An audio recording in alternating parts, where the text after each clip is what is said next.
Stand up. And now, stand-up community subscribers and listeners from around the globe, it's time to Stand Up with Pete Dominic, where we ask the important questions that impact you, your family, and your community. Such as, if drought is as bad as everyone says it is, should I continue running my small-scale Niagara Falls model? And is there any way I can obtain more of those helpful stomach microbes so I don't suddenly keel over from a debilitating stroke? And now, the podcast host who has all the helpful microbes in his stomach and maybe somewhere else too, Pete Dominic! Yes, I'm filled with microbes, and I don't know how you know that, Pico, but they littered throughout my body in all of the best ways. Thank you very much for another amazing introduction, and thank you for pressing play on Stand Up with Pete Dominic, for telling your friends, for spreading the word. It's been a hell of a week already, and we are not done. Hope to see you tonight at our Hangout. If you're a paid subscriber for as little as $5, you get admission to the live Hangout on Thursday nights at 8 o'clock. We always have an amazing time. Sometimes it goes on for 3 hours, 40, 50 people laughing, talking, sharing. It's a lot of fun. We've been doing it for, I don't know how long, 2 years, I guess, and lots of new people always showing up. So show your face at our stand-up happy hour hangout. That's tonight at 8 East. Oh, my goodness, you're going to love my conversation with Velshi and Susan Hartman on today's show. Velshi's an old friend. We've known each other since 2010, as a matter of fact. We met when we worked together at CNN. He was always so great to me, and I like to think I treated him as well, as much as I could. We did a lot of television together and always worked so good together, throwing each other the ball back and forth with such mutual respect. I just love the guy. He's just back from 5.5 weeks of reporting from basically a war zone and meeting and interviewing refugees and just doing amazing work. I had an awesome, almost hour-long conversation with him. And I think you'll also really like my conversation for the first time with an author and journalist named Susan Hartman. Her new book is titled City of Refugees, the story of 3 newcomers who breathed life into a dying American town about Utica, New York. And she covered these 3 people for 8 years of her career and life, and it's just a wonderful read. I learned so much. It's so heartwarming. I think you're really going to like my conversation with Susan Hartman as well. But Monday through Thursday here on Stand Up with Pete Dominic, I do the most comprehensive news recap of the last 24 hours that you will find in any independent media podcast. I gather all kinds of different media outlets and sources, from cable news to social media to print media, and I try to integrate them into one big ol' segment of sound and headlines. It's what I call the last 24. Well, the fallout continues to reverberate loudly in the wake of the Supreme Court's leaked opinion on Roe v. Wade. The West is now worried that President Vladimir Putin will announce an expanded conflict in Ukraine on May 9th, Russia's Victory Day. In its largest hike since 2000, the Fed raised interest rates a half percentage point.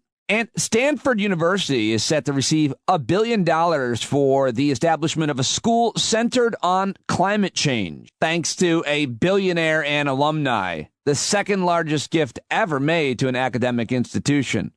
But let me go back to that top story. Politicians, pundits, and everyday people expressing their feelings on the draft verdict and the leak about the Supreme Court's leaked opinion on Roe v. Wade. The New York Times writes, there was a common response. The Supreme Court has become too political. The court itself, led by its marshal, promised to catch the leaker. 3 Republican governors in New England vowed to continue supporting abortion rights, and Rhode Island's top court upheld a law that codifies Roe v. Wade's protections. Oklahoma's governor, on the other hand, Kevin Stitt, he signed a bill yesterday banning abortions after about 6 weeks. The conservative legal movement hailed the leaked opinion as a long-awaited triumph, although its libertarian and culturally conservative factions have different priorities going forward. Democrats promised a response but have few options, and a majority of Americans believe that abortion should be legal in all or most cases, but the story is more complicated in states poised to restrict it. Overall, abortions in the U.S. have declined in recent decades to about $860,000 per year. And now let's go to some of the audio on this, starting with the governor of Michigan, Governor Gretchen Whitmer. The matter is, Don, in Michigan, like across the country, 70% of the people support a woman's right to choose.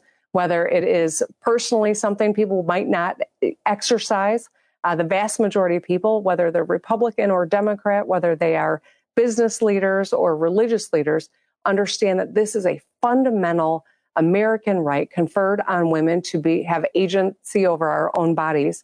And that's why it is important for us to enlist all these people in the fight. We need them in the fight. This is something that is going to have a dramatic impact on millions of women in my state. And that's why I'm fighting. All right, let's go to another successful female politician. This is a senator from Massachusetts, Senator Warren, Senator Elizabeth Warren. I've been on the record for a very long time that we need to get rid of the filibuster. And Roe is just Exhibit A for the reason for that.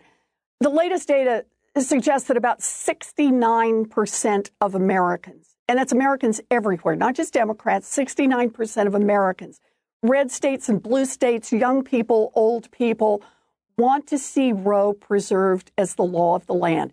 When 69% of Americans in a democracy want to see something happen, you'd think we'd be able at least to get a vote on the floor of the Senate on that question. But the filibuster prevents us from doing that. I think that the Senate should take that vote, and hopefully it could pass and try to get around the filibuster. But I do understand those who are criticizing even this effort, including my big brother, who's been listening to the show and weighed in with a brilliant series of texts. He said, "Listen to your show to get my SCOTUS update. Good stuff. Professor Eric Siegel, obviously right about Congress codifying abortion rights. I have no idea where people get the notion this decision can be circumvented. What a ludicrous waste of time." My brother says, "All effort should be put into subsidizing and protecting interstate travel, but the whole zeitgeist is completely focused on using government to solve every problem. Anyone who cares more about women and children right now should be working on solving the problem instead of scoring political points, but watch what happens instead." He said, then suggested, maybe have some grassroots activists on now that you've demonstrated the entire government is a dead end. Yeah, good idea, bro. And if anybody knows any grassroots activists that are advocating to help women get abortions, especially in these laws that are in these states that are becoming Gilead before our eyes, reach out to me, standupwithpete@gmail.com for all your stand-up needs. All right, now let's head over to the White House, where Jen Psaki held a press briefing yesterday and was asked by a reporter if the Supreme Court does move to strike down Roe, should Americans be prepared? As for the content of the draft, the document, the draft, it is, of course, a draft. But if the Supreme Court does move to strike down Roe, should Americans be prepared to accept that decision as legitimate? And would President Biden accept that decision as legitimate? Well, I can't speak for what actions could be possible on the legal front. I would point you to the Department of Justice on that. But what I can tell you will happen is, and this is what we are preparing for the possibility of, that if Roe were to fall, abortion would probably be illegal in about half the states in the country, up to 26 states, particularly in the South, the Midwest, and West, who have all spoken out, many leaders, about how they're poised to restrict or ban access. Some have even taken action, even as recently as yesterday, as crazy as that sounds.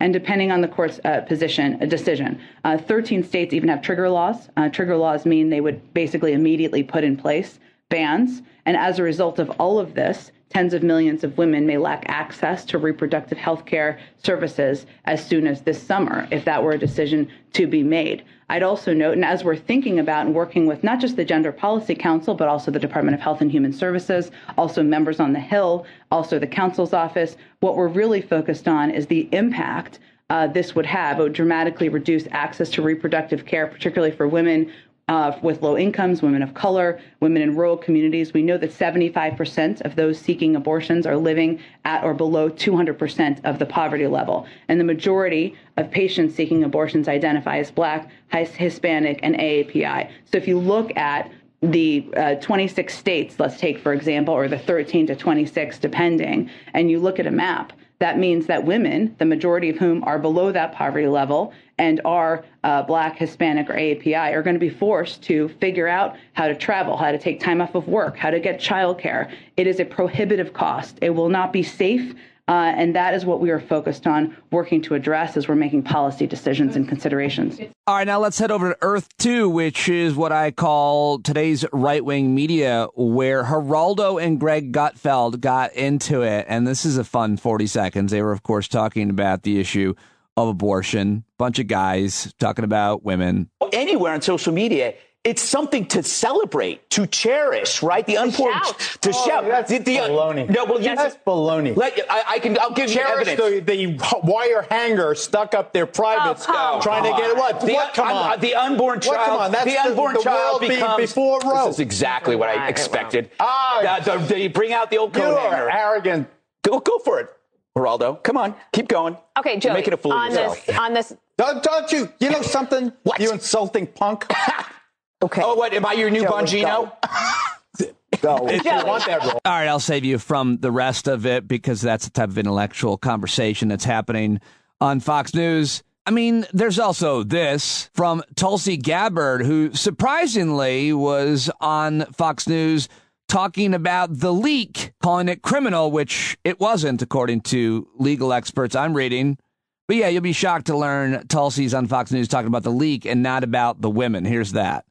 To be heard.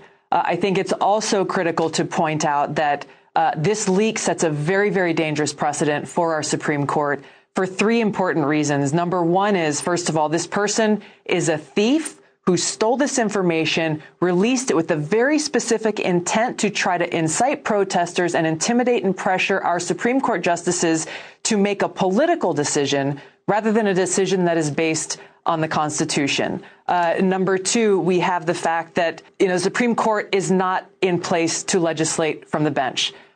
People's representatives at the state level, at the federal level, are charged to make laws, not the Supreme Court. The Supreme Court needs to make decisions based on the Constitution. And the Department of Justice, lastly, needs to go and prosecute this crime, which is exactly what it is, and make an example out of the person who leaked this information, because our Supreme Court justices cannot operate under the fear that they will have partisan political activists in their house intimidating and threatening their ability to do their job per the Constitution.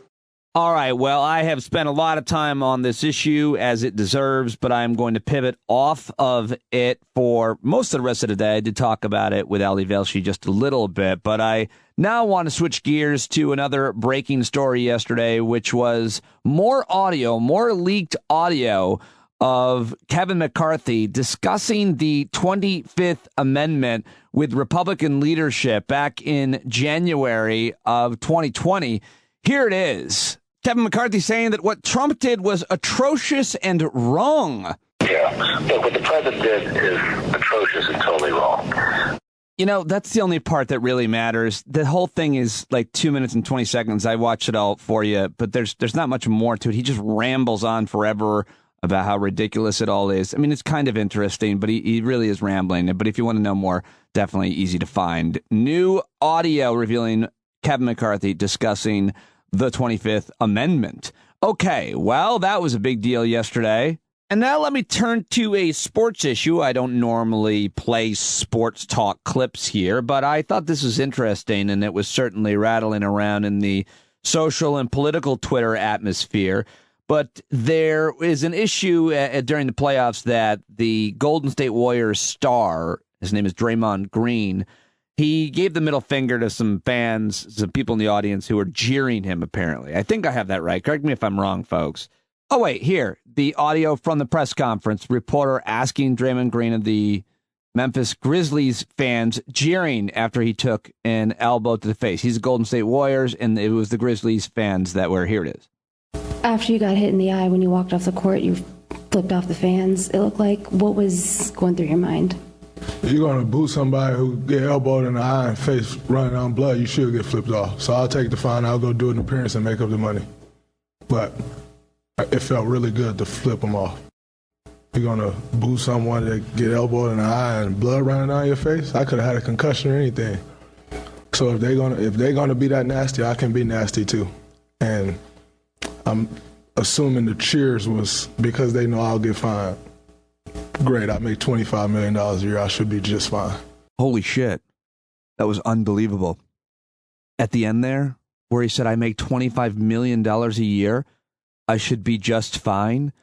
Draymond Green. All right, well, here is how it played out on Sports Talk. Chris Russo, who I know from my SiriusXM days, is basically making the point that old white people, especially old white basketball fans, they don't like that kind of behavior. And former NBA player J.J. Redick basically just dunks on him. I think I set that up well enough. Let's listen. I'll give you a large segment of older fans who have followed the NBA for 60 years, this is not a political scenario or a race situation, who have followed Wilt and grew up as a Knick fan, who love Clyde and love Reed and love the Pearl. I disagree with you on that. I'm not saying it's a race situation. I'm saying that the fans you're talking about, they talk about athletes that way, like you just talked about an athlete. I think there's a lot. I think there's a large segment. The people on Fox News talk about athletes that way. Well, that's my issue. Fox News that's my issue. I don't actually care about the fans that watched Bob Cousy play or watched Wilt play. I don't care. Right. I appreciate that they've been NBA fans that long, but I don't appreciate the undertone. I don't appreciate the undertone is a real slam dunk, in my opinion. I mean, he says at the beginning, I think, to try to disarm Russo, that it's not about race, but then I think the undertone he is referring to is clearly about race. I really like that clip, and I guess J.J. Redick was pretty hated because he was a villain at Duke University, but he has certainly become one of the more likable talking heads in sports, according to Daniel O. Fusi, who's a black sports reporter, covers Miami and Baltimore sports. You know, I worked with Chris Russo at SiriusXM, and he once asked me to write some jokes for some presentation he was giving, and I contributed some stuff to him. And because of that, we always talked and said hi in the hallways and in the next to each other at the urinal at SiriusXM. We actually peed a lot at the same time because our shows had similar breaks. It was kind of funny. Anyway, I always talked to him, said hi, but one time he would always say, "Hey, buddy." Always do, "Hey, buddy." Every time he'd walk past me, "Hey, buddy." But one time I was walking down the stairs at Sirius, and he was walking up, and he did that, "Hey, buddy." And this time, he gave me a back pat on the ass. He patted my ass at work in a corporate workplace. And I immediately reacted to it to myself, thinking, oh, my God, he just touched my ass. He just gave me an ass pat. It didn't matter to me, really. I wasn't like offended or bothered. He's a weird guy, but I don't think he would ever do that to a woman. But he patted my ass at work. I'm not kidding you. What other clips do I have for you on the clip show? Okay, how about this? This is President Biden getting fired up about talking about the deficit yesterday. All the talk about the deficit from my Republican friends, I love it. I've reduced it $350 billion in my first year in office. And we're on track to reduce it by the end of September by another $1.5 trillion, the largest drop ever. I don't want to hear Republicans talk about deficits and their ultra-MAGA agenda. I want to hear about fairness. I want to hear about decency. I want to hear about helping ordinary people. Well, appreciate that, Mr. President. I know you don't want to hear about it, but you're going to continue to hear about it because they dominate media, especially according to Facebook yesterday. I was seeing like all the top Facebook traffic is such all conservative media. All right, what else? I guess I've got to report to you this grim milestone. You know what? I can't do it. I'm going to let NBC News do it. C10, the U.S. has reached a sobering milestone in the battle against COVID-19. More than 1 million Americans have now died from the virus, which is according to a tally by NBC News. Yeah, there you go. That's it. And by the way, thank you to everybody who reached out to me yesterday on the podcast. I mentioned that both my parents got COVID on a recent trip. They went out to Vegas, first trip they've made, and I bought the tickets when the mask mandate was still in place. My mom seems to think that they got it on the plane. I don't know, but I'm interviewing them tomorrow. Hopefully they'll be on the Friday show. So they're doing fine. I check on them in the morning, I check on them at night, and they're both okay. But thank you very much for your concern for everybody. I didn't mean to make anybody concerned. They're doing good. Luckily, they both had 4 shots, and they're okay. And so I hopefully we'll talk to them tomorrow, and we'll have lots of laughs, Mom and Dad.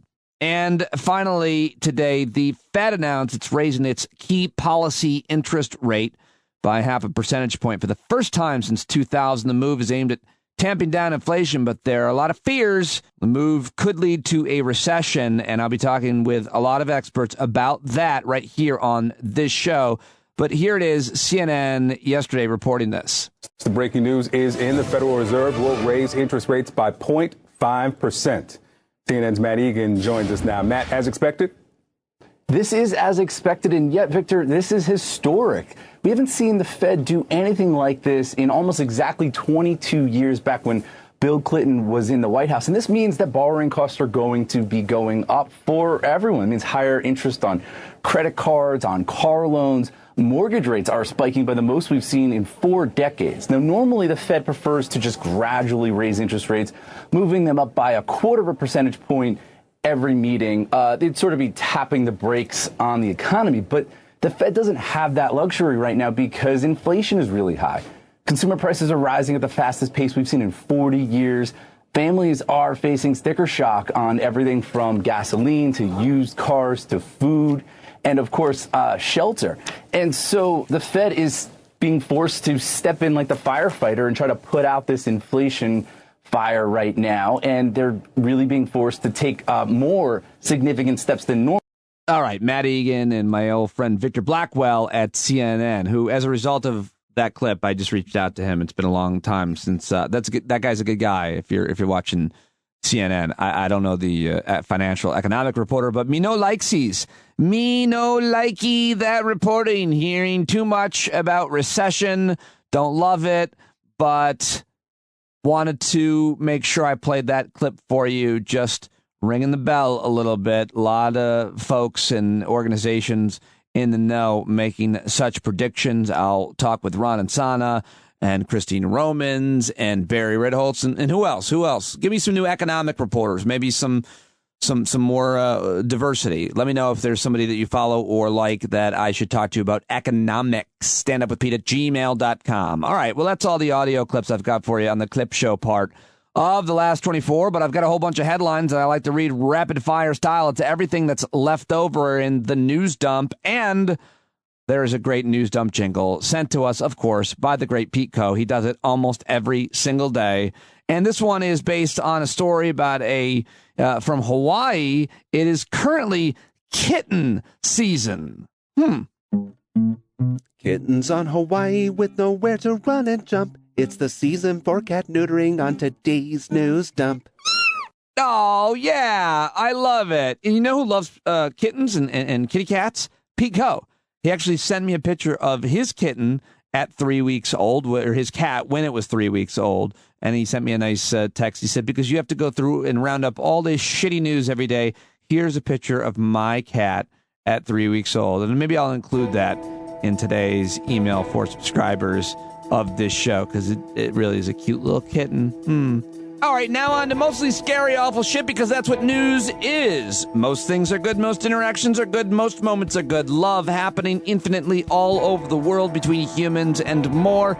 But these are their aberrations. These are the news. Or this is the news. You know what I meant. All right, let's start with the news about COVID. You heard me mention over 1 million deaths now in America. Well, the World Health Organization said the number of newly reported coronavirus cases and deaths continued to fall in the last week, continuing a global decline that first began in March, except in Americas and Africa. Meanwhile, in China, authorities continued to crack down on cities, including Beijing, where more than 10% of the subway system was shut down in an effort to curb the virus's spread, after authorities in the capital already closed down indoor dining, gyms, and school classes. So that's a little bit more on COVID. The city of Atlanta has agreed to pay $1 million to a North Carolina man who was shot and injured by a police officer as he was leaving an event downtown in February 2017.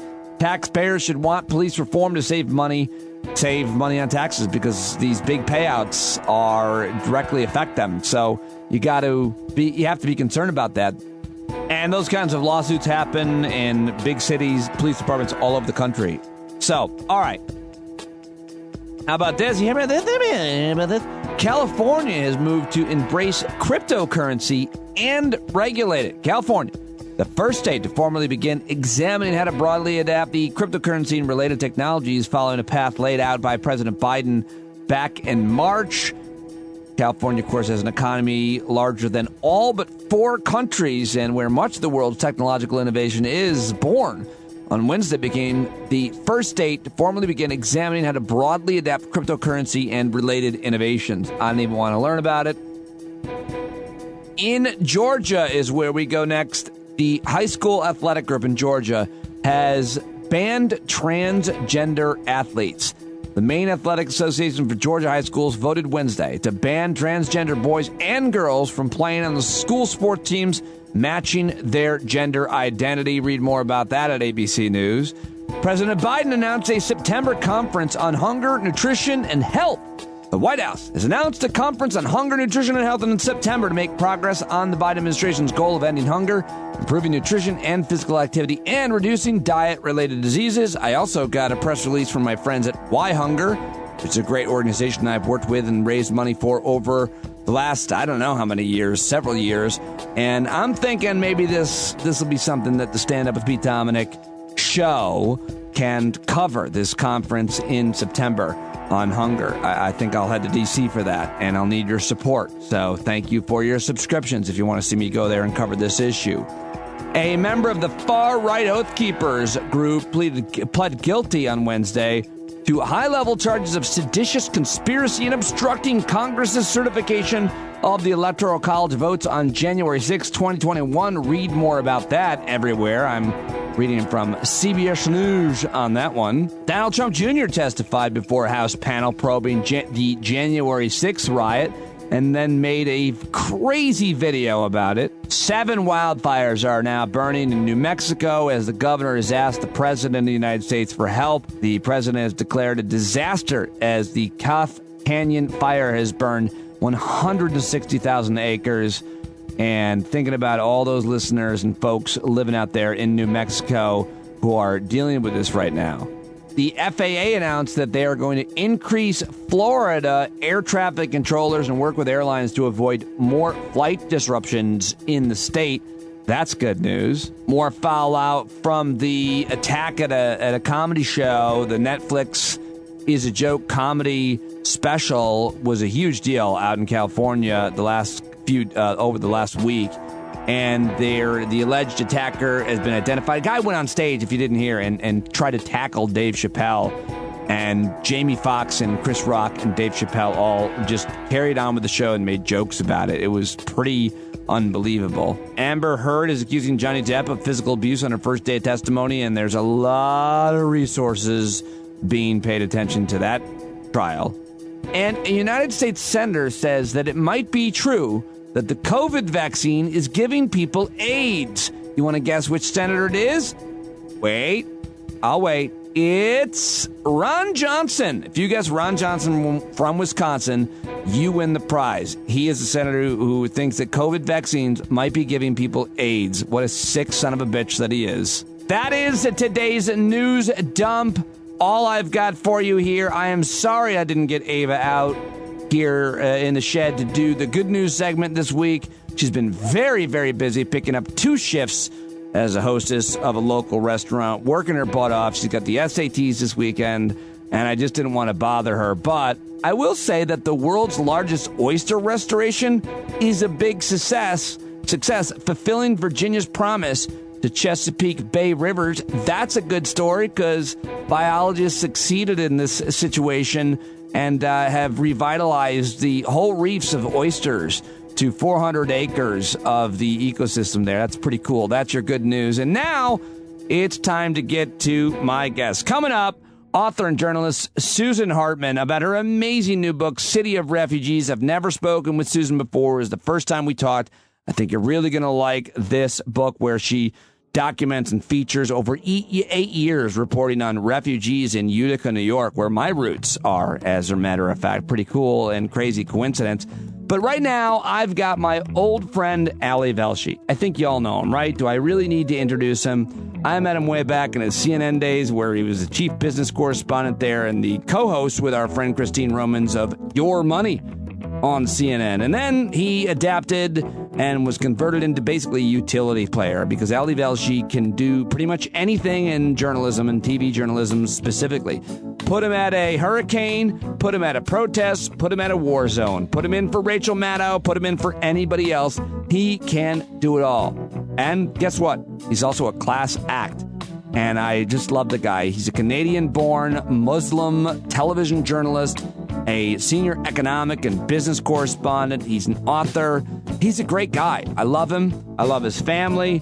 I love our friendship, and I was really happy to catch up with him. And I think this was a special conversation. I hope you will support everything he's doing and watch his show, listen to his podcast, Velshi on MSNBC, 8 to 10 East on Saturday and Sunday. He's in that 9 o'clock slot. Who knows where he's going to be? He's everywhere. He is Ali Velshi, just back from 5.5 weeks covering a war right here on Stand Up. And please let him know that you appreciate him joining me at Ali Velshi on Twitter. He'll see it, so tweet him. Thanks. Here we go. Look who it is. Look who it is on my screen, technically on my, quote, show. My old friend since 2010, Ali Velshi, fresh back from a war zone. Thank you very much for joining me. Good to be back with you, my friend. I have been thinking about you so much. We just talked briefly before record, and I just want to say thank you to you and your whole team for doing such amazing coverage. I kept pretty close track, and it did seem like you were out of the country. Unless you were racing back and forth, you were over there for a long time. Where were you? How long? Where did you report from first? Well, it ended up being 5.5 weeks, and I started in Budapest the week after the war broke out. And in fact, I was trying to get to the border, the Hungarian Ukrainian border, and for whatever technical reasons, we all, my crew and I all landed on a particular day. It was a Thursday, and things were happening that day. It was the day that there was that fire at Chernobyl, and there were lots of refugees coming in. And logistically, once you land in a place, you need a certain amount of time to gather everybody. The drive to the border is about 3 hours. They're set up and all that. And MSNBC was sort of like, I think we should get you on TV from the region tonight. And I was thinking, why don't I just get to where I need to be? Let's forego tonight, and I'll be at the border tomorrow. And they were like, let's just get you on TV. So I sort of went to this. I went to the train station. And I wasn't sure what it was going to be. And wow, there are just moments in your career that you will never forget. And being at that train station where trains would just pull in and people would get off of those trains after what in some cases was a 20 to 30 hour journey. They were coming from the far side of Ukraine, from places like Kharkiv and things like that. And they had made multiple stops and they were getting off for the first time. So it ended up being a very, very busy night. We were on TV for hours and hours and hours. But what struck me, and I'm really glad I went there first because I spent a lot of time with refugees before I went to Poland and then I went to Ukraine. But what struck me is you think somebody's safe because they're out of their country. Yeah. And they arrive in Budapest, which, by the way, is like you and me arriving in Budapest, right? The language is incomprehensible. It's Hungarian is not like any other language. Ukrainians and Hungarians have no overlap in their language. Hungarian is not a Slavic language. So these people are getting off a train with all that they could carry. And usually with kids, they were overwhelmingly women with kids, no father, no brother, no husband, no uncles, no sons. The men of fighting age had to stay in Ukraine, carrying what they had to carry. And when you have kids, that means a stroller. That means your kids' stuff. So you're not, they're in this strange land. They get there. There's interpreters. There's the Red Cross. There's the UNHCR. But they don't have a place to live. They don't have food. There's medication. The people are giving it to them. And there was great kindness. But there's no relief to being a refugee, showing up in a foreign city where you know no one, you have nowhere to sleep. Your money is worthless, by the way. Try and exchange Ukrainian money anywhere in Eastern Europe. Nobody wants your Ukrainian money. So think about that. And so it set the tone for the rest of the journey to understand that this is a human story first. Before it's about missiles and guns and things like that, it is about humans who are displaced, who are frightened, who didn't know they were getting into war, who, by the way, if it were you and me, Pete, we'd be sitting there thinking, I don't know if this war is really going to come. I'm going to stay here because I know my house. I'm not going to go look for some other place. And then you get forced out. So that's what set the tone. I spent a couple of weeks in Hungary, various places on the border. Then I went to Poland. When Biden was there, we were in Warsaw, and then I went to Ukraine and spent a few weeks in Lviv.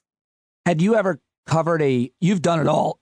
Have you ever covered a refugee crisis? You parked yourself at the crossroads where they were literally, as you say, arriving into a foreign country, and you covered that, and you talked to so many of them, and it was so great to watch you do that. Had you done that before?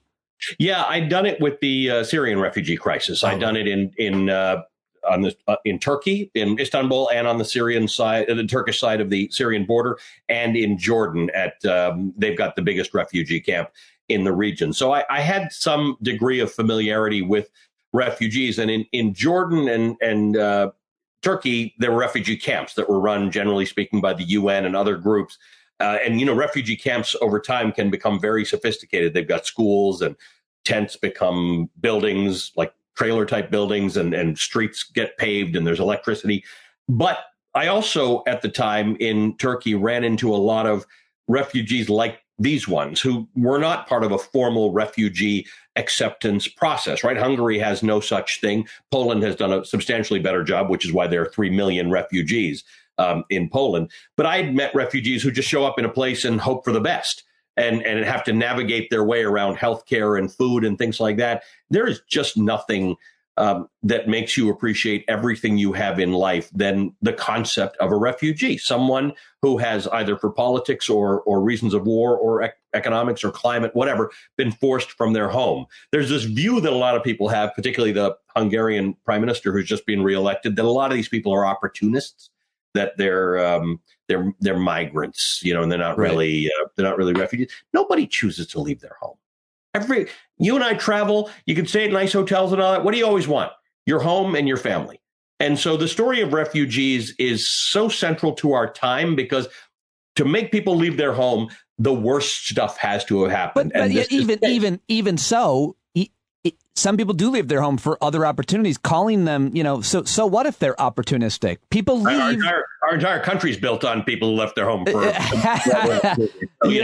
Yeah, for sure. But I mean, you leave your state for opportunities. People, it's a human condition. Is something we just have to be smarter about. We have decided that migration is a bad thing, that migrants are bad, migration is bad. Well, we have about 3% unemployment rate in this country, by the way.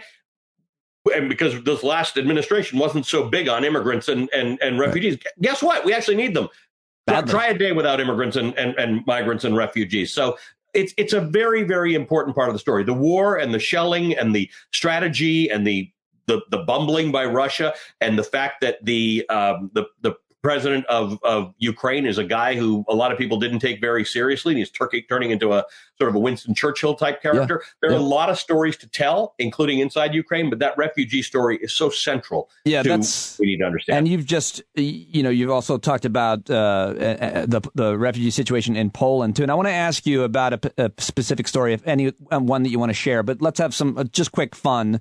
I know a fair bit about live broadcasting, doing live radio for forever. And I know a fair bit about live TV, did a fair bit of that, thanks to mentors like you. How on earth did you anchor hours and hours of a national television news program standing in a freaking train station or in a field? I mean, you've done this forever. I get it. Every environment. Yeah. Every kind of weather, every environment. So what was the worst? Well, I witnessed like one technical issue once, and you are the greatest. Like, I always get so nervous for whoever's there because I've been there, and it's like, but I never worry about you because you just don't seem to be flappable. Did you have what was the worst thing you had happen while you're live reporting from a refugee crisis, standing in a train station? First time in my entire career, a dog peed on me while I was live on TV. Let me just correct that. First time in my entire life, a dog peed on me. End of story. Well, it begs the question, because normally if a dog were to pee on you, you would run. But it sounds like you were broadcasting. You couldn't leave your spot, and you were urinated on. I was very cold, right? I was cold. The main takeaway from this whole thing is I was cold all the time. You don't complain about that because A, it's your job, and B, I'm covering a refugee crisis. So if I'm cold, they're colder. Right. But at one point, so because the point of being cold was that I was wearing many, many layers. So generally speaking, you would detect if a dog peed on you. I couldn't actually tell. My entire team saw the dog peeing on me. and didn't want to interrupt the live broadcast. So they all watched and had a great time carrying on about it. But you did make an interesting.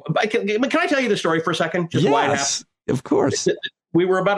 We stayed at this really interesting location on the Hungarian border, which was nowhere that we broadcast from. So it was about an hour every time we had to go somewhere. Oh, wow. So the team left very early, and it was about 2 hours of setup to do TV because we got satellite dishes, and the satellite dish folds up into a little case. So they literally had to screw the panels together. So it was 2 hours of setup. So the team would often say, don't come with us because you're of no use to this process. So come an hour later. So we'd go in 2 tranches. And the team goes out one morning. Is it true when they said that you interrupted and screamed, "I'm the talent. Of course I will wait," because you're known for that.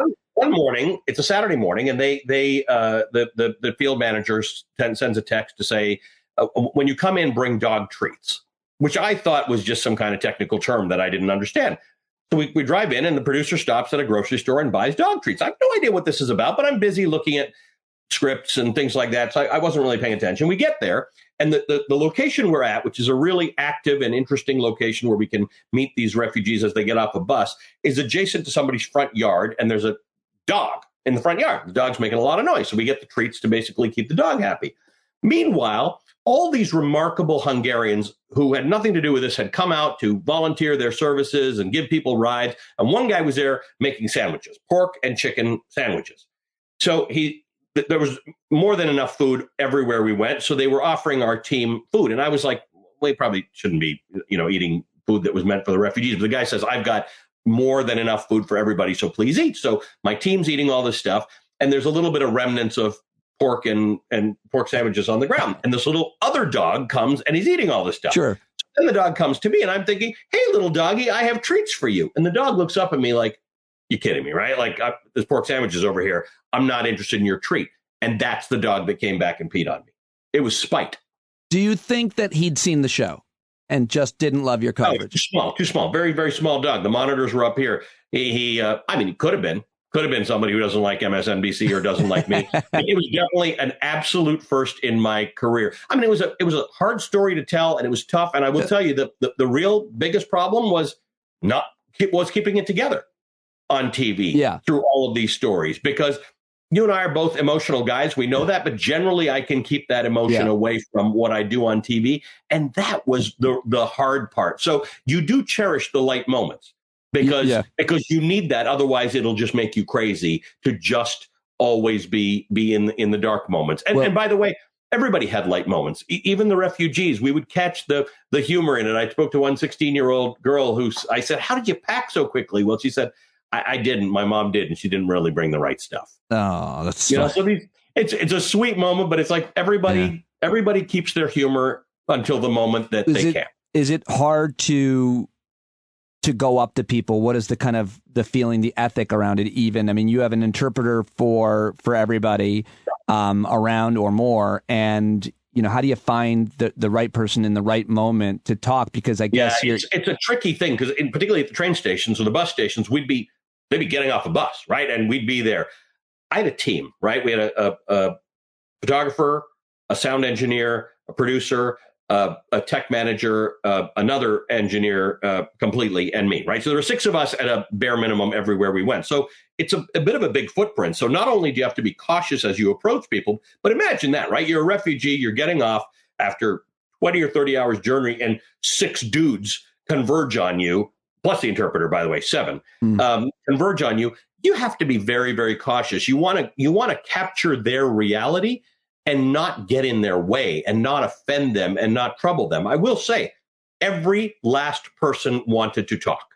There was nobody who didn't want to tell their story of their journey or whatever their feeling was. But I had such an amazing team that managed to tell the story without getting in on the story. There was one instance in that train station that first night in Hungary where I was walking backward. The photographer was following me. It was live. I was on TV, and I thought I had bumped into a woman, an elderly woman, and she started speaking to me in Ukrainian. And of course, I don't speak Ukrainian. Our interpreter wasn't with us at the time. And it turns out that she was on the phone with someone she knew in Budapest who she had asked to come pick her up. And there's 2 train stations in Budapest, and she wanted to know which one she was at. And she was asking me, and this all happened live on TV. I was going to say, did I see this? I'm pretty sure I saw this happen. Yes, you did see it happen. And she wasn't mad at me. And if she had been mad at me, she would have been in her rights to, because I think I did actually bump into her. But she just wanted to know where she was. And that's the fog of war. She didn't know where she was. I didn't know where I was. We were both we both knew we were in Budapest. That's all we knew. And I did what every good television anchor should do. I immediately, because we were on live TV, threw my producer under the bus. I said, David, where are we? What's the name of this station? David later peed on you, but that's not a story for air. And David did solve it, because it took him about 12 seconds, but he did establish what the name of the station was. When in doubt, yell for the producer. Is there a line ethically in terms of trying to help these people for you? No line at all. There's no line at all. The days in which you were there to only be an observer are gone, for a lot of reasons, because you know what? The bad guys don't respect those days anyway. Used to be that you had press on your bulletproof vest or on your hat, and you had or a lanyard, and everybody would keep you safe. They don't respect that. They don't respect the UN High Commission for Refugees. They don't respect Doctors Without Borders. They don't respect the Red Cross all over the world. The Russians don't do it. The ISIS doesn't do it. Terrorists don't do it. So, no, at this point, our job is twofold. It is to bear witness and to hold power to account. But you can't hold power to account in a war if you can't bear witness, right? If you can't actually see them. That's why we don't know what's going on in Mariupol. But there is no line for me when it comes to humanity. We're not removed from humanity. Obviously, in a lot of reporting situations, your getting involved could interfere with the authorities trying to help. So you do have to be, you have to be smart about this. And most of these stations, there was someone else who could provide help better than I could. But in that moment, I was who the woman ran into and needed to ask. Given 2 more minutes, I would have found an interpreter. There were lots of people who, when we interviewed them, said, I asked one woman, in fact, it was a very philosophical question. She was talking about the bombs in Kharkiv, and she was describing them in broken English to me. And I said, what do you need the world to know right now? And she said, I need to know how to get to the place that I'm staying at. Like her problem in that moment was very, very immediate. And I was able to say, okay, let me take you to the person who's the interpreter, who's going to tell you how to get to the person who's arranged accommodation. And I understand in that moment, your message to the world is not Russia needs to stop bombing. It's I need to get to a place where I can sleep tonight. So some people's problems are very small, but very important. What do you want to say about the video going around of you taking a pork sandwich from a small boy? Is that propaganda? Is it really you? Fortunately, as you know, as my old friend, I don't eat pork. So that's why I said I might have considered it. So I don't eat pork, and maybe this is TMI for your audience. I'm also gluten intolerant. Oh. So Eastern Europe was a struggle for me because it's, first of all, Ukraine is kind of a wheat-based economy. It's all wheat. Oh yeah, that's right. So Eastern European, I'm a little slimmer than I was. It's a gluten-free nightmare for people in that country. Wow, man. Yeah. Is there anything else that you want to say about an experience that you had there, the spirit of the people, or even where? I mean, obviously you analyzed the situation in every way. You covered a lot of the refugee issue, and I know you just talked a lot about the refugee situation in Poland. But before I move on to some domestic stuff that I want to get your take on, because you're covering everything, what else can you tell me about your experience there for 5.5 weeks? Pete, I think about all of these issues on a continuum, right? You and I talk about democracy a lot and rights. That's the other end of it, right? I mean, that is one of the extremes. It's not the most extreme situation in the world, but it certainly is the current extreme situation of people who are actually fighting for their rights, for whom freedom is actually existential, freedom and democracy. It's not existential for them. Their existence is not existential because they will exist if Russia takes over their country or takes parts of their country. But they are fighting for their freedom and their democracy in a country that has really struggled with this. It's had 2 overthrows. It unlike Poland and Latvia and Lithuania, they didn't all get it right after the fall of the Berlin Wall. But they really care about it. And to them, it's a really big deal. And to me, there's a real connection to the struggles that we have here in the United States. I was inspired by them to say, you know what, even if your fight here or your concern here is about little rights that are eroding, it's on a continuum. You have to care for your country. You have to care for your constitution. You have to care for how people are treated in your society. Once you start letting go of things, you can let go of a lot. And Ukraine is screaming this from the top of their lungs that, guys, please watch out. This is the canary in the coal mine for how things can go. And in the course of 6 weeks there, I studied authoritarianism and genocide and things like that all over the world. And it's much worse than we think. There are far more instances of authoritarianism and dictatorship and genocides and people getting killed just for who they are in the world that don't make it onto the news. So may this be a lesson and a clarion call to us all. Yeah, may it be, but I have a certain sympathy for the apathy of Americans who are 3 generations removed, if more, or have no idea about what a really unhealthy democracy looks like. We could criticize our democracy, and you and I have for 10 years in different ways, but where we're at now is obviously a very dark point. And you're exactly right that people have lost the memory of it. Whereas when you meet, say, some recent immigrants or refugees or people to America for whom this is recent, or you meet certain groups of people for whom the institutional memory is entrenched, i.e. Black Americans, right, who all have stories and legends about their experiences, or Jews in America who remember what happens when things go very wrong because of who you are. But generally speaking, the populace is not familiar with what the erosion of rights and the erosion of democracy looks and feels like in America, and hence it can lead to apathy. Yes. So, okay, quickly, I want to ask you a programming note. So MSNBC came out and announced, Rachel Maddow on her show, the new format. She's just doing Mondays. Moving on, I saw your tweet. And special occasions and, big coverage events. And then I saw your tweet about Tuesday through Friday at the 9 o'clock hour. My main question is there a place that you're settling? I want to know where you are at all times. Of course, you're on Saturdays and Sundays hosting Velshi, and I hope that doesn't change because it's the best show. No, I love that show. I love that show. For 2 hours. I mean, you really... I don't want that to change. It's the only place, one of the only places on cable news where you can let Margaret Atwood talk for 4 or 5 minutes straight. And what you missed is I went on for another 40 minutes with her on Peacock. No Margaret way! Atwood might be one of the most important people to be talking to right now. She wrote that book, The Handmaid's Tale, in 1985, which is relevant because the old book, 1984, which had been written obviously decades before that, people were talking about it in 1984, right? Government control and authoritarianism and stuff like that. And she writes this remarkable book that was outlandish and dystopian in 1985 and seems weirdly relevant right now. Yeah, I love that weekend show. I did Rachel's show the whole time I was over there. So that was, 5.5 weeks of my show and Rachel's show every day. It is a comfortable, it's like slipping into a comfortable shoe, right? It's a well-worn shoe for me. So I'm only there because I know how to do it. And I have a great rapport, both with Rachel's amazing staff, which produces the show every night, by the way, and with Rachel. And my view of doing any of my colleagues' shows, and I enjoy them all differently, is it's an Airbnb, right? Do not rearrange the furniture. Right. This is their furniture. You can sleep in the bed. You can use the bathroom, but not. But it's like a kind of code switching that you have to do. Hosting Rachel, hosting Chris Hayes. Everybody's got their own thing. They're all a little bit different. Yeah. And it's not a showcase for me, right? It's the idea that you have a certain expectation of what you're going to get. I'll give you my flavor of it, but it's fundamentally. It's still an ice cream cone with ice cream, a scoop of ice cream on it. It might just be a little bit different. Is anyone lashed out at you for not being Rachel Maddow?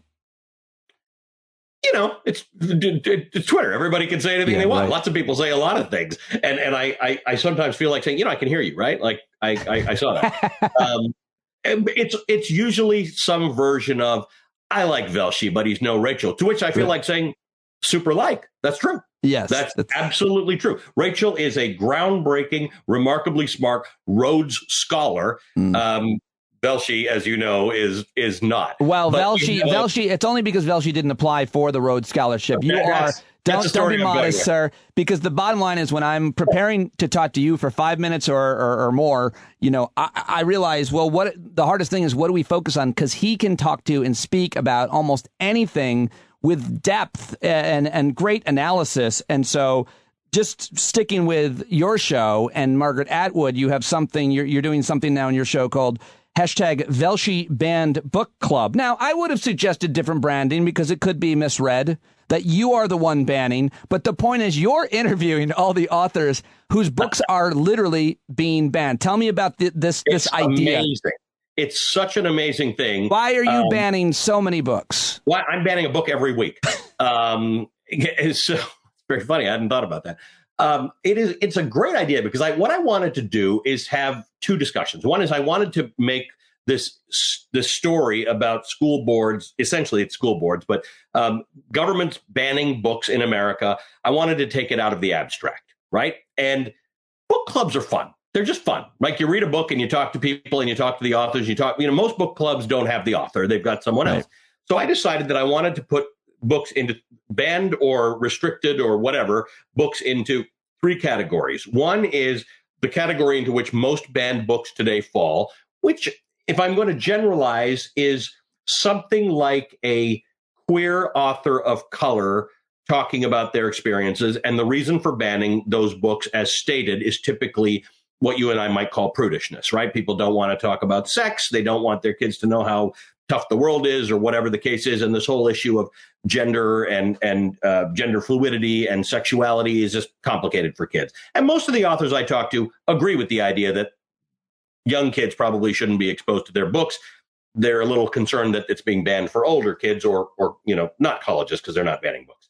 Then there's the category of big famous people, right? Like Margaret Atwood. She's obviously the vanguard of that. And those are, she's so smart and she's been doing this for so many decades. It's social commentary in addition to the literary stuff, right? And I invite commentary and questions from my viewers, all of whom are members of the Velshi Banned Book Club, including you. It's like the NRA. Whether you sign up or not, you're a member, and I'm counting you in the membership. And then there's a third category, Harper Lee, who I did, To Kill a Mockingbird. And obviously Harper Lee is no longer with us. But you can find people with these big pieces of literature of authors who have passed away, that there are academics and there are people who have really studied the criticism of To Kill a Mockingbird from various perspectives. And this is not an anti-right-wing, anti-conservative effort. I don't like canceling anything. I don't like censorship of anything. Obviously, there are lines, and we know what those are legally. But I want to understand why anybody doesn't like a book. There are a lot of black people who don't like the way black people are portrayed in To Kill a Mockingbird. There are a lot of white people who don't like all sorts of things about To Kill a Mockingbird. So this is an opportunity to have a robust conversation with an author or an expert and my viewers about literature. And by the way, if there's anything you're into that's banned, let me know, because I do. I have a nomination. I'll give it to you on the air because I just interviewed her. You probably, if your producers haven't reached out to her, I'm sure that she's on their list, because almost nobody, I think, better at talking about this issue because her books have been banned so much. Laurie Hulse Anderson. Yep. Excellent. And she's on our list. Huh? She's on our list. Oh, great. I just talked to her about this. So important, as is the history of it in general, talking just about the history in America of it. It's such a great segment, and it's such an important issue, and I'm dealing with it right now, which I will talk to you more about off the air, and because I want you and everybody to know, as much as you can about what's happening in our area, which is happening in a lot of places. I want to ask you, though, I know you've also been covering about the January 6th commission investigation, and I guess my question here is, what are we going to see? There's going to be public hearings. They're going to be televised wall to wall. When? What do you think about this? Will it make any difference? Asking me now, I would say no. I think this is a tree falling in the woods situation. I think that there has been, the members of the committee have said, including Jamie Raskin told me last week, that's going to blow the roof off the place. The evidence they've got, the way that they can tie Donald Trump and his inner circle to an attempted coup. And by the way, I don't think Jamie Raskin is given to hyperbole. So he said it with such conviction that I want to believe him, except it is if a hearing falls in the woods and Fox doesn't cover it, will any hearts and minds be changed? And I believe that that's the problem, right? There was a point last week where the audio of McCarthy, Kevin McCarthy, had come out. And CNN was covering it, and MSNBC was covering it, and Fox was covering how Disney is turning your children into transgender people. Right. Ad nauseum, like a lot. Right. Like they're really into this Disney story. Like Disney is really creepy and weird. Like that's the problem. The problem is wherever you are on the political spectrum, you should agree with what democracy is and what democracy isn't, and what a breach of democracy is and what it isn't, or at least be able to have that space for the debate. But in right-wing American media, that debate is not occurring. It's a witch hunt. It's all of these things. And everybody's entitled to their opinion, but they won't even cover it. That's the problem. And all that Kevin McCarthy and Marjorie Taylor Greene and Madison Cawthorn are doing is they're catering to that audience and their audience of one, who remains Donald Trump. And I will remind you that there's some Republican members of Congress who have done some crazy stuff in the last few years. And Kevin McCarthy, as their leader, does nothing about it, except for one instance in which Madison Cawthorn, who you need a few hours for just to talk about him, said something about being invited to orgies and cocaine binges with Republican elected members. That was the line that couldn't be crossed. That was the bridge too far for Kevin McCarthy. Calls him in. I don't know what he told him, but Madison Cawthorn basically walked it back and said that he was not, in fact, invited to orgies by his Republican elected colleagues, and he might have seen somebody do a line of cocaine in a garage, but wasn't sure that it was an elected. Like, he walked the whole thing back. That's what it is. The affecting the killing democracy part, being on the wrong side of January 6th, insurrection, that's not actually a problem for Kevin McCarthy. But don't please say that we have orgies. I was invited to an orgy by a famous person and turned him down. And when I press stop, I'll tell you who it is, and your mind will be blown. That's what you call a tease. And listeners, I need to do that at the end of every block on my show to keep people watching. And listeners who want to know who that is, I will tell you individually and off the record. Okay, so, this is where you need to sell commercials. Like, you need to just stop this right now and say, when we come back, I'll tell you, because that would be worth it. Viewers would stick around, or listeners would stick around. Folks, have you heard about Ali Velshi's strength pills? What they do is they allow you to broadcast every hour of a network television program for a week long without having to sleep. The Velshi energy pills, folks. Try them now. Go to standup.com/Velshi. So that was real. You've been practicing that. I'm a real capitalist. Speaking of which, I want to talk. You're the chief business correspondent for a long. Are you still technically a chief business correspondent? I mean, that's how we met. I'm not. It's still my gig, but I do a lot less of it now. Before I ask you that, I got my notes. How was it was so great to turn on the Real Time with Bill Maher podcast and hear my friend there. How was that experience? That was great. And, I like Bill Maher and people like you have. It was always cute to want to, debate people who don't share your opinion, but now it's imperative. Yeah. And Bill owns that, right? He enjoys it, and he enjoys the intellectual sparring, and he enjoys pushing people's buttons. And I don't agree with him on some things, but it's irrelevant to me whether I agree with him or you or anybody else, right? The idea that he creates a space for discussion about things that are timely, I enjoyed it a great deal. Awesome. Well, you did an awesome job. A bunch of your commentary went really, really viral, and it was just kind of fun for me. You won't comment on this, but to see you you'll be modest. To see you sitting next to a senator and really, be the one I'd way rather hear from. I mean, Senator Jones, smart guy. Don't get me wrong, but Senator Jones is smart, and let me just tell you about Senator Doug Jones, which a lot of people don't really recognize. Because poor guy, he defeated Roy Moore, which is all that everybody remembers, but he prosecuted the Birmingham church bombing suspect. Yep. I mean, this guy comes by his civil rights stuff very honestly, and he was the Sherpa for Ketanji Brown Jackson through Congress, and it was a really good choice because he's really steeped in that stuff. So I always enjoy his company, and he was a good partner to have, and I felt like he was like a shield between Bill Maher and me in case Bill was going to go for me, which he didn't. He didn't. Very great. So. He went for millennials instead. So he went for the young people. He's really got. He's not liking the millennials. It was so bullshit, by the way. I just watched that clip, and he's like, well, the millennials. And he's like, but not the ones that work here. And I want to be like, oh, not the ones you know. Right. Sure. Never insult your own millennials. Right. Two more quick ones if we can. One is, I just got to get have you had time to wrap your head around, and I'm sure you got plans for your show this weekend if you're not broadcasting all week already, the draft. I'm on every night. Yeah. Okay. So what are your thoughts, and who have you talked to about this leak, this draft of overturning Roe v. Wade? What do you, I mean, it's monumental.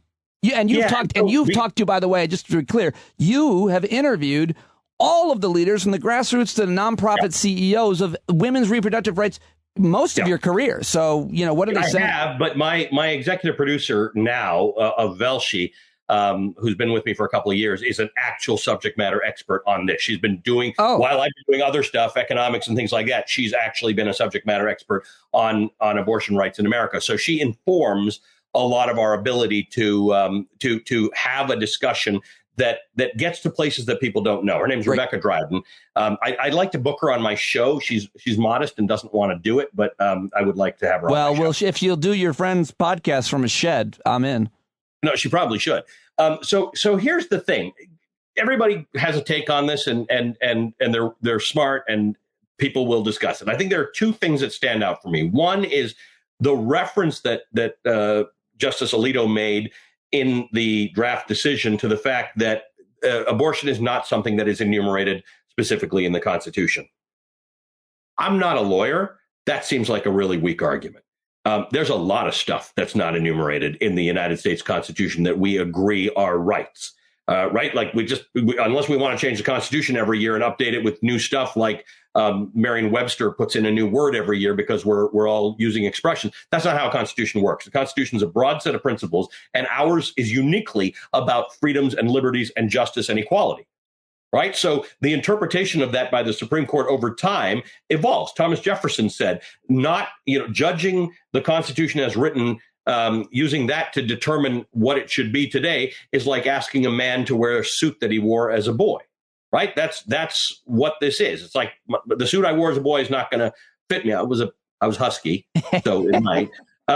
So that's number one. The idea that it's not enumerated in the Constitution just is weak teeth. Right. The second issue is that we have to make these things not abstract, right? To talk about women's experiences, families' experiences with abortion and what this means to a lot of women who will lose access to abortion. And it's like Me Too, right? You have to have specific stories and examples so that people understand it outside of the abstract. But at some point, you have to decide whether it's Me Too or Black Lives Matter or abortion rights or voting rights or wages or health care, that it doesn't actually have to be something that resonates with you, Pete. You don't actually have to worry about what minimum wage is, or you shouldn't have to. You hopefully are not going to need to avail yourself of abortion services. So it can't be relevant to you just because someone made it relevant to you. I have two teenage daughters, one of which asked me this morning, she goes, should I get an IUD now? My 14-year-old. I was like, no, it's not. They're not outlawing contraception. And then I'm thinking, but they might. And no, but still. I mean, I don't know where that slippery slope is. And the slippery slope is on the continuum of rights. Yes. Right. So it's the point to remember here is don't worry about whether you do not need to convince me about whether you like abortion or don't, or whether you like gay marriage or you don't, or you believe any of this stuff or you don't. But are you going to criminalize people whose opinion is not yours? That's the fundamental answer. Canada's been way ahead of the U.S. on a lot of these matters, including gay marriage. And people used to ask me, what is it about Canada? Why are you all so liberal? I said, not so liberal. There's a lot of conservatives in Canada, a lot of people who don't like gay marriage. They don't approve of it. But that's not the point. The point is not for government to determine whether or not they approve of something that happens between people and their partners, people and whom they love, people and their doctors, people's decisions about their bodies. There's no space in the bedrooms of the nation for the government. Yeah. End of story. You don't have to like any of this stuff. So that's what I think we have to get to, that you don't have to like, support, be in favor of, be against abortion. All that's fine. We live in a pluralistic society. You can have any opinion you want. Your right to impose your values and your opinion on me and my body are limited. it's not the most important question. It is an important question, given the fact, especially that a lot of experts say that this upcoming midterm election could determine the fate of our democracy. The question becomes, does this extremism, not only with abortion, but I mean, only 30% or something of Americans support overturning abortion, correct, making it federally illegal. This is the question that a lot of people are asking is this too far? Will there be a backlash against Republicans across the country to maybe help Democrats maintain some of the seats that they have and not lose? The backlash has got to come from Republicans, right? Because who's not motivated as a Democrat to vote on this issue? I will argue that Republicans have been much more motivated by the issue of abortion since Roe than Democrats are. Democrats, I often say, have a view that the arc of history bends towards justice. And I know smart people have said that. I actually think that you need to pull the arc of history a little bit towards justice. It doesn't just bend on its own. There's work for us to be done. Yeah. And I do worry that sometimes Democrats have assumed that this is all going to work out. As few as 6 months ago, I had some people telling me, guys are getting a little crazy about this, right? Roe v. Wade's not going to be struck down. It's like, I guess I'm not crazy. Final subject in question, the economy. What do you want to tell me, whether it be about inflation, the Federal Reserve and interest rates? We can obviously talk about anything from housing to automobiles to semiconductors. But, what is your long view? So this was initially a supply chain issue that started with the pandemic, and that part will fix. It then became an energy prices issue, and the Russia stuff has complicated that. The problem is that there's no good solution to this, right? No president wants to be the president of inflation, and no president wants to be the president of rising interest rates. But those two, what you got to do when you have inflation, if you're the Fed, the only thing you can do is tap the brakes, right? The Fed is a car with no steering wheel. It's just got brakes. You've heard Christine Roman say this. Yeah. It's just got a gas pedal and brakes. Brakes are raising interest rates. Gas pedal is lowering interest rates. So they are putting the brakes on. They're raising interest rates. And that makes it expensive to borrow. It makes it hard for people who don't have that flexibility, who do borrow money. But it does slow the economy down. It's not an exact science. So in raising rates, you could actually crash the economy. You could create a recession. There's no science to this one. It's a bad position. I'm not sure. The president is getting blamed for a lot of it. Very reminiscent of Jimmy Carter, right? I mean, things happen that the president can't control. And people vote with their wallets. But at the moment, this is a tough situation. There are real reasons why there's real inflation. And the only way to fight it right now is with increasing interest rates. And none of that's good.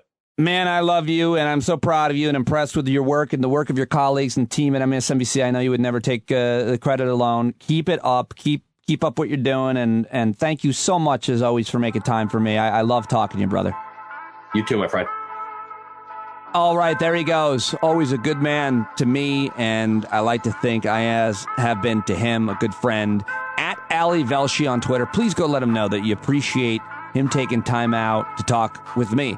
I hope you appreciated that and liked that conversation as well. I just absolutely love that guy. He's just such a class act. I can't say enough good things about him. All right, well, now joining me is my second guest of today's show. She's an award-winning writer.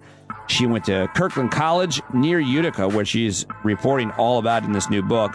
She has her MFA from Columbia. She's written cover stories and profiles for the New York Times, Christian Science Monitor, and Newsday. She also teaches at Columbia University's MFA writing program, and I'm really happy to have her here to talk about her new book, City of Refugees, the story of three newcomers who breathed life into a dying American town. That town, by the way, my roots are from in Utica, New York.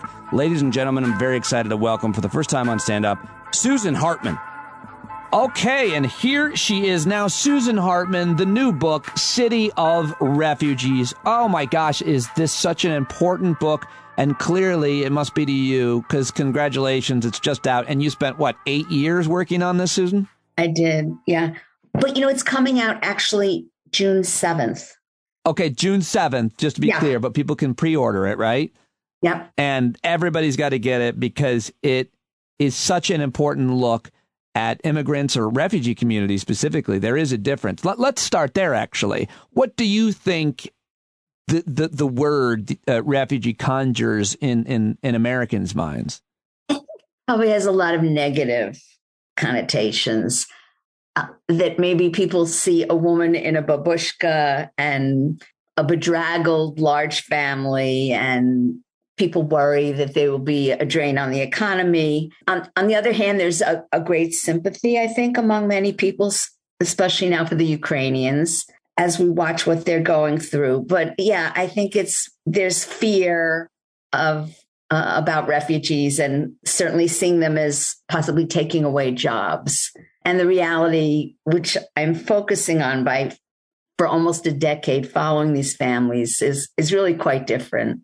Well, that's for sure. I mean, I hear so often, certainly Americans who have been here for generations saying that, kids don't work anymore. And it's not because you look at all the jobs that we did growing up, and there's so much of them. Landscaping is what I did, is all done by immigrants now. And I think people see that, but it's not what, I don't know why I'm ranting. Let's get back to the book. Utica is where you chose to document. Why Utica, and what are some other cities that you think are kind of similar to what's happened in Utica, New York, where I told you before I hit record, those are where my roots are from. Yeah. Well, I had a real link to Utica because I went to school nearby. I went to Kirkland, which is a coordinate of Hamilton College. So I was very taken with Utica because it was such a sleepy city. There was, on a Saturday, nowhere to get a cup of coffee. It just felt closed down. It was filled with social service organizations and soup kitchens. So like a lot of Rust Belt cities, like Columbus, Ohio, Buffalo, Detroit, Dayton, been hit so hard when manufacturing jobs left. And then people fled. A lot of arson in those cities. Fires were a problem. Anyway, so I was watching Utica for quite a long time. And then a stranger gave me a call. He was a professor of economics at Hamilton College. And he said, "Did you know Utica has become a city of refugees?" And I really hadn't. And he said he would show me around. And I went up a couple of days later. I was so interested. He knew that I often wrote about immigrant communities. And what I found was a quarter of the population, that's a lot, are refugees. So they staunched the population flow. The refugees began to start little businesses eventually. And then, let's say the Bosnians who've been there 2 generations, they are now nurses, teachers, doctors, contractors. So yeah, I thought it was an extraordinary city, and I got very hooked. Well, I'm so glad you picked Utica. I'm glad you refer to it as Rust Belt, because I think people think often about across the Midwest and even across Pennsylvania, and somehow that idea stops at New York. But I grew up in Syracuse, and so from Buffalo to Rochester to Syracuse to Utica to Rome to Albany and all the towns around it, all of them were huge manufacturing hubs, no different than the Midwest. But Detroit gets so much of the attention. Ohio gets so much of the attention. It's the same stuff. It's really a lot of manufacturing. And so Utica was one of those. I mean, tell me a little bit about why people came there to begin with. It was really a thriving city at the turn of the 20th century. Immigrants came from Germany, Poland, Ireland, and it was a knitting factory hub. It employed tens of thousands of immigrants. And East Utica, particularly where many of the refugees now live, became a very thriving community, an Italian community. Its main street, Bleecker Street, had wonderful cafes and restaurants. They were, people shucked clams on the street. And it was just a very rich, thriving cultural hub. And people were very attached to it. And then in the 60s, the decline began, and they went from 100,000 to 60,000 people. It's such a sad and fascinating and important history because it's all economics, I suppose, but it crosses now with culture and immigrant communities, and of course different are refugee communities. But now you document these 3 people's lives, and I guess it's just really interesting to look at what their types of jobs are, or where the where the most jobs are. And one of the biggest employers in that area is a Native American casino, which I have performed at, and which when I was in high school, we went and lost our money at. It's the Turning Stone, which at least one of the people that you talk about works there, of course. But where else are the jobs in Utica now for these refugees? Chobani is a big employer. The Chobani Yogurt Factory. Yeah, in New Berlin. And they are seen as a very good employer. Mm-hmm. People like to work there. They feel respected. And the salaries are good. And then there are all kinds of smaller plants now. And there's a new hospital going up. They need people. So Utica, and this is true in other Rust Belt cities, they're waiting for more refugees to come down the pipeline because they need workers. That's so interesting that they're actually waiting. It's interesting also if there are employers like that, how they see that fitting into their marketing strategy. I mean, I would love to know that Chobani employs refugees. I'd be more likely to buy their oat milk than somebody else's or something like that. But so you're a reporter. And you have been, and a great writer, I will say, and you have been documenting stories of real people for a long time. Tell folks about your journalistic ethical practice on how you actually went about documenting these three amazing people who you introduce us to and who now I want to go and meet and do whatever I can to help. It's Sadia, right? Ali and Mercia. And they are from, Sadia's family is from Sudan. Is that right? Sadia's family are Somali Bantu. Somali Bantu is their ethnicity. Yeah. I felt like that they went through Sudan at some point. They were in a refugee camp maybe there. They were in a Kenyan refugee camp. Oh, I'm getting it all wrong. But either way, then Ali is from Iraq, and he was a translator, right? Yeah. Who had to, you can tell me about all these people, but who came to America because he was threatened after helping American troops there. And then, of course, Mercia is a whole different story. Bosnian? Yes, she's Bosnian. And a baker. And it's just, they're amazing. Tell me how you did this. Tell me how you went into their homes, gained their trust, and documented their stories. So, first, as a reporter, you have to find the people that you want to focus on. So that's a process. And I interviewed many, many people. You're just sort of looking for a connection, looking for a story that has meaning for you. And once I found these three families, then I kept going up and I would just pretty much watch as they went about their lives. So it was all interesting to me. If they're on a cell phone, that's interesting. If they're cooking, going to the market, but mostly refugees in the downtime when they're not working and they're very hard workers. They're in the home. The home is everything. That's where you socialize. Family is everything. Clans are very important. Cousins are trooping in and out, especially with the Somali Bantus. So you're watching. I work longhand. I'm taking down every word, which sounds funny, like, oh, how could you do every word? Yes, I'm getting every word, and I have ruined my hands with so many years of doing this. Why don't you use a tape recorder? I like the process of writing. It feels very intimate to me. Okay. I don't have to worry about something going wrong. I feel there's a coziness to it, a link with people. Whatever works.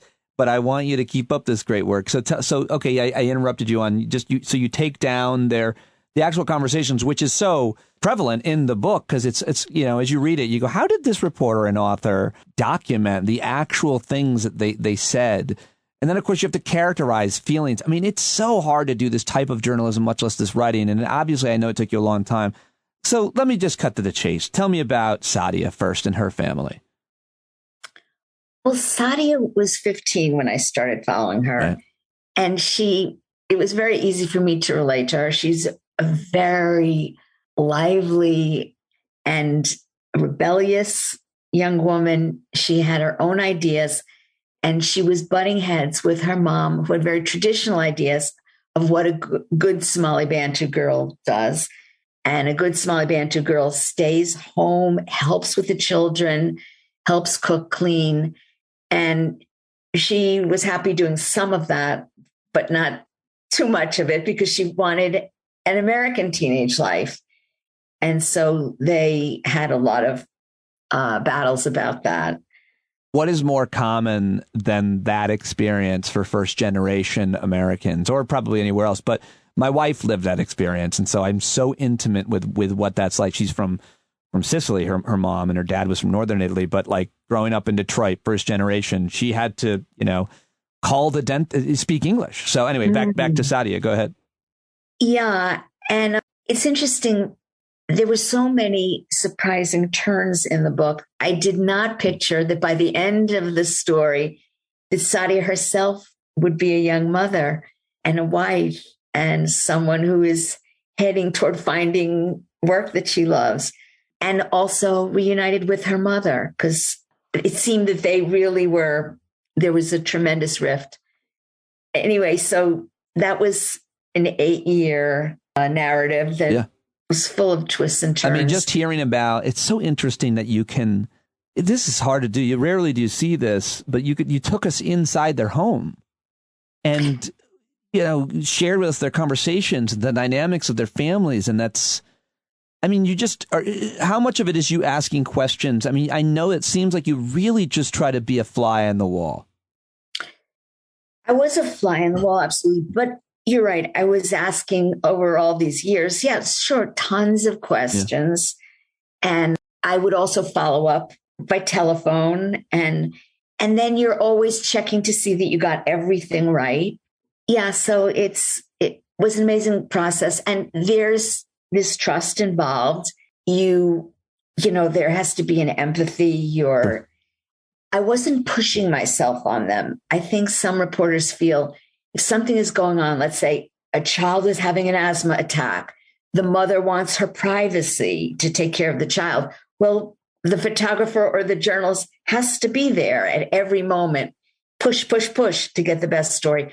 I didn't feel that way. I felt that I was going to get the best story, the most intimate story, but respecting people's privacy as well. I didn't overstay. I would go up for a few days and then I would leave and then I would come back. So I made about 30 trips or so over these years. I will say I thought it was too much, Susan, when you gave CPR to a child who was just sleeping. I felt like you interfered in that moment. I'm kidding. I can't imagine. I think that's the hardest thing. And you write about this kind of at the end of the book. Just, I don't know how you do this. I mean, you're a human being clearly with tremendous empathy, but you actually disconnect yourself from being in their life in terms of, helping them or creating an opportunity because you have to be the journalist covering their story. And I don't think I could ever do something like that. I think I would want to, be very involved. And so I give you a lot of credit for that. But that must be really challenging for someone with your kind of empathy. Yeah, you do have to. You can't influence their lives. You can't make their lives better. That's not your role. Yeah. Tell me about Ali.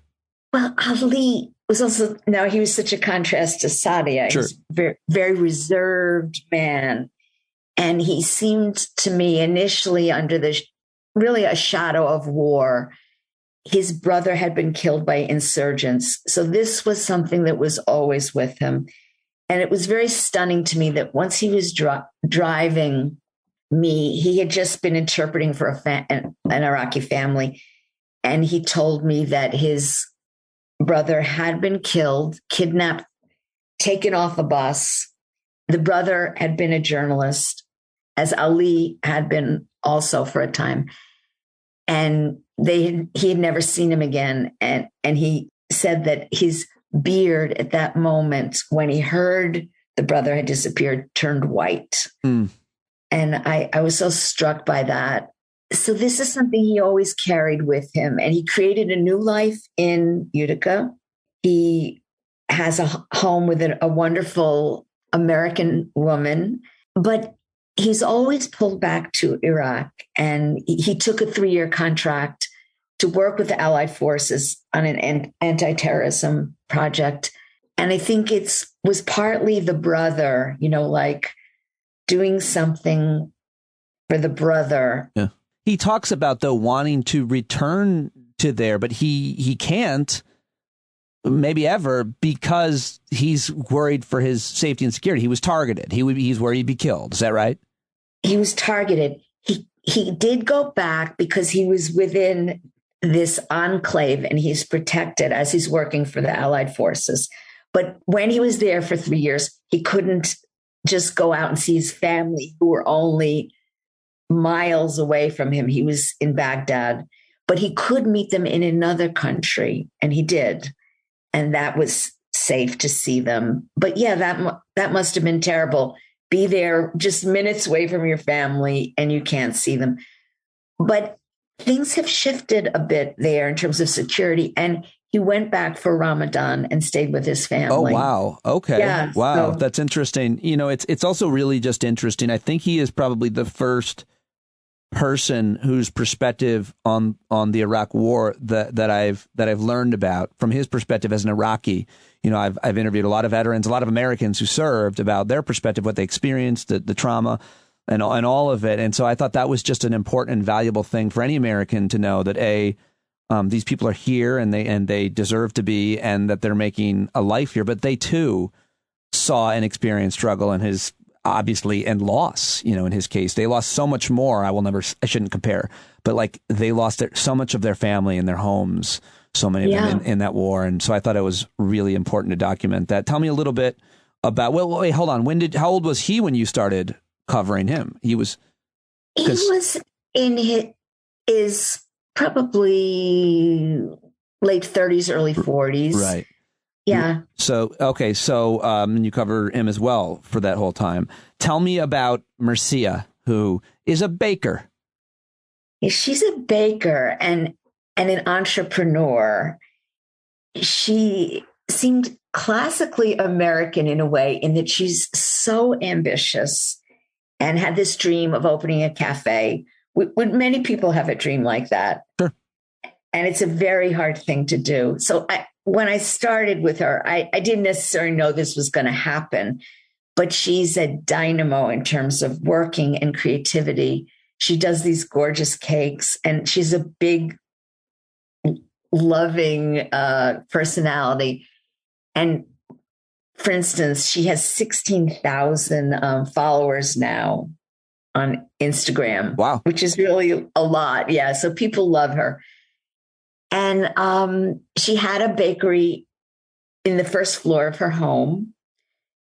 And then eventually, gambling pretty much everything they had, she started a restaurant. And it's a big restaurant, and it's a big hit.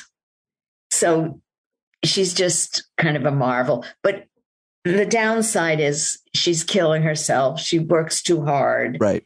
She bakes all night. Yeah. Yeah. She said, as she read that, I go, it sounds like so many people I know that just work. She says, I work.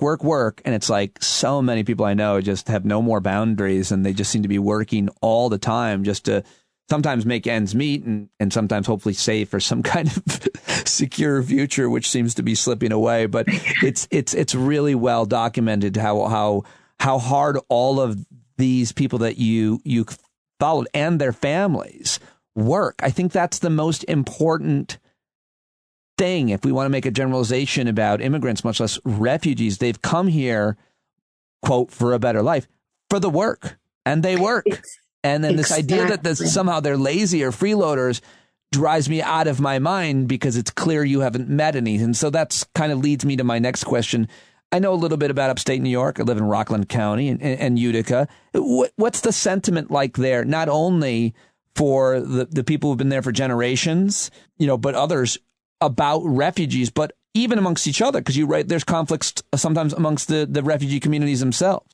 Yeah, well, I think Uticans remember what their ancestors went through, and many of them have an empathy for the refugees. They remember the grandfather who sold lemon ice on the streets of Utica and then opened a Salem area. Yeah. So there's this sympathy, but it's a mixed bag. the Bosnians are very respected. They have white skin. They're easy for the Uticans to relate to. The family size is sort of similar to their own families. The Somali Bantus were initially harder for Uticans to relate to. They tend to have very large families, and they have black skin. And they came without the education or building skills that Bosnians had. They were coming from refugee camps. They had been locked out of jobs in Somalia, healthcare, and education. So they were kind of starting from scratch. It was truly a new, strange planet. But Uticans have watched the Somali Bantus shift and assimilate. Their children are now at the local community college, and about 60% of Somali Bantus own their own homes. So, yeah, they are winning the hearts of Uticans. What about religion? Is that an issue? Well, many of these refugees are Muslim. There's a mosque that was carved out of an old Methodist church, and it's this soaring, beautiful structure. I think that when your neighbor is a Muslim or their children are in school with your kids, it's much harder to have the same attitude as people do who really have no contact with Muslims. If you're in your local grocery store at Ramadan and you see families shopping for dates and, treats to break the fast, you know a lot more about it than those who are outside.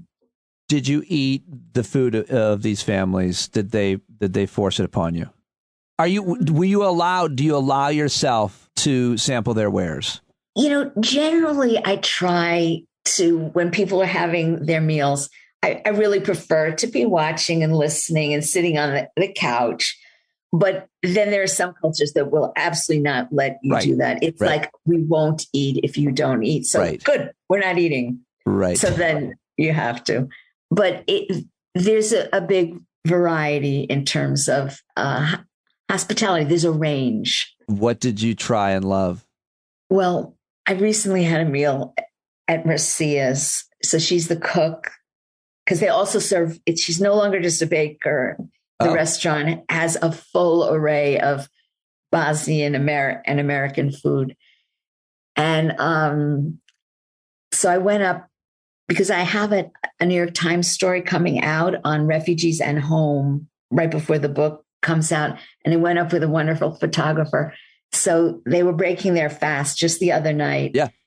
And there was a buffet out just for the family. It was visually magnificent. It was gorgeous. And when we were done with the photographs and listening, we ate. And I could have eaten for 6 hours straight. It was just so wonderful. Well, I hope some of those photos will appear in the article of that array. What do you hope? I so want listeners of our conversation to get this book. It really made an impression on me. You obviously poured your heart and soul and 8 years of your life into this. And I wonder why. What do you hope readers will take away? Is that a hacky question for a journalist like you? Sorry, but that's fine. I hope people will feel first of all, hooked on the story of these people as I was. That's what kept me going back. I didn't have any axe to grind. I was just following. Yeah. I didn't have a political agenda. I wasn't waving a flag about refugees, but I was mesmerized by the work ethic, by the family values. I learned so much about what functioning as a family, as a team can do, how far it can get you. So what I was observing, I hoped other people would take in, and maybe it would expand how they see refugees. Like you, I come from an immigrant background. It was only at the end of the book, I wasn't walking around thinking, oh, my grandparents are refugees, blah, blah. It was only when I was done and I was writing the acknowledgments and thinking about my grandparents and writing a line about them that it hit me. Jewish refugees from Poland who had created a new life in Bensonhurst, Brooklyn. And maybe underlying that was one reason it was so easy for me to relate to them. So my mom is first generation. I'm second. For me, the idea was the world is your oyster. Yeah. For her, it was, she had to translate. And City of Refugees is such an important book. It's such great work. Congratulations. I hope everybody will go pre-order it. Look for the New York Times article. And Susan, I hope to talk to you again. Now, is it appropriate, if I'm in Utica, to contact the subjects of your book and say, man, I am so impressed with you? I think that their privacy is very important to them. Yeah. And you notice Ali, I don't say his real name. Right. He wanted for security reasons. Sure. Yeah. So I think that in terms of a connection with the book, I think Marcia's Restaurant is the place to go. That's the place. If you read the book and you want to make contact, the best place to do is go order from Marcia's Restaurant. What's the name of it again? It has a funny name, Yumalicious. Ooh, all right. Done. Yumalicious in Utica, New York, in lovely, beautiful Utica, New York, and upstate New York, and so much beauty around it as well. Thank you so much, Susan, for your time, for joining me, and for this book. It's a real gift for anybody who would read it. Congratulations. Thank you so much. All right, there she goes, Susan Hartman, City of Refugees, the story of three newcomers who breathed life into a dying American town. Well, folks, that's it for today's program. I hope you appreciated it all, put a lot into it, and I can't thank you enough for supporting the show and listening to the show. And, you should listen to the show every day. You should at least download the show every day. Subscribe to it. If you can sign up for a paid subscription, awesome. That's great, because I can't do it without that. But just tell your friends. Grab your friend's phone and go to the podcast app and just subscribe. Just mess with them at lunch and when you have their phone, and just subscribe to Stand Up with Pete Dominick so we get the numbers. How about that? Do that for a friend. I love you guys. You are the best. Thank you for listening. I hope to see you at the Hangout if you're a subscriber tonight at 8 Eastern. John Carroll, take us away. Open up the window to let in some light. You gotta stand up. That's right. You got to rise up. You got to stand up. You gotta stare the devil straight in the eye. We got to let him know it's his turn to go. See it clear and all you hear is a lie. Don't get up off of your butt, get down off of your fence. Even if it ain't a very friendly audience, well, they'll begin to listen when you start making sense. And you stand up, stand up. No need to point your rifle to defend your town. Just stand up, stand up. You know they can't deny you what you're laying down. Boy, you better stand up, stand up. Show your face of every color, yellow, black, red, and brown. This is the place where every lost child will finally be found. There's only one thing to do before we stand our ground, and that's stand up, stand up. Well, the founding fathers saw a land for all. They had to stand up, they had to stand up. They had a keen imagination for a crystal ball, drawing all the plans of stand up. But all they had to go on was the time they were in, with other causes for laws, and since they weren't even sin, they knew that change was gonna come before the change could begin. They had to stand up. All right, they had to stand up. We got to stand up. We got to look the devil square in the eye. We got to let him know it's his time to go, and make it clear when all we hear is a lie. Why you lying awake wondering where the money all went? It'll be the cost of freedom that'll go unspent. You can see him flee the scene of that experiment if you stand up. All right, we got to speak up, we got to reach up and raise your voice in every way you know how. Don't be toes up, you got to show up. Ain't no better time to do it but now. No need to pledge allegiance to no wanton tribe. Rise up, show obedience to the voice inside, and listen well and it'll tell you not to run and hide. It says stand up, stand up, got to stand up. Ooh, come on, just stand up.